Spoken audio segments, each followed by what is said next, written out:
সরকারের পদত্যাগের এক দফা দাবিতে ডাকা অসহযোগ আন্দোলনে উত্তাল হয়ে উঠেছে রাজশাহী। বিশ্ববিদ্যালয় শিক্ষার্থীদের সঙ্গে আন্দোলনে অংশ নিচ্ছেন বিভিন্ন প্রতিষ্ঠানের শিক্ষক, শিক্ষার্থী, অভিভাবক সহ সর্বস্তরের জনগণ। রোববার রাজশাহী প্রকৌশল বিশ্ববিদ্যালয়ের সামনে এই আন্দোলন শুরু হয়। আন্দোলনকারীরা বলেন, সরকার পদত্যাগ না করা পর্যন্ত অসহযোগ আন্দোলন চলবে। এই সরকারের পতন করেই আমরা ঘরে ফিরব। বেলা 11টার দিকে রাজশাহী নগরীর বিভিন্ন এলাকা থেকে বিক্ষোভ মিছিল নিয়ে রাজশাহী প্রকৌশল ও প্রযুক্তি বিশ্ববিদ্যালয়ের সামনে জড়ো হন আন্দোলনকারীরা। এতে বৈষম্যবিরোধী ছাত্র আন্দোলনের ডাকা অসহযোগ আন্দোলনে সংহতি জানিয়ে অংশ নেন রাজশাহীর বিভিন্ন স্কুল, কলেজ ও বিশ্ববিদ্যালয়ের শিক্ষক, শিক্ষার্থীরা।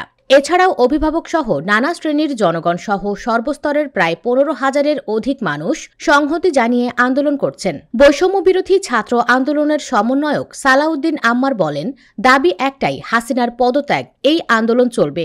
এ সময় তিনি সংবাদকর্মীদের সঙ্গে কোনো ধরনের অসদাচরণ থেকে আন্দোলনকারীদের বিরত থাকার কঠোর হুঁশিয়ারি দেন। ভদ্রা মোড়ে অবরোধকালে সড়কে টায়ার জ্বালিয়ে দেন বিক্ষোভকারীরা। আসার পথে আওয়ামী লীগের একটি অফিসে ভাঙচুর করা হয়। ফের বিক্ষোভ নিয়ে তালাইমারি এলাকায় অগ্রসর হচ্ছে আন্দোলনকারীরা।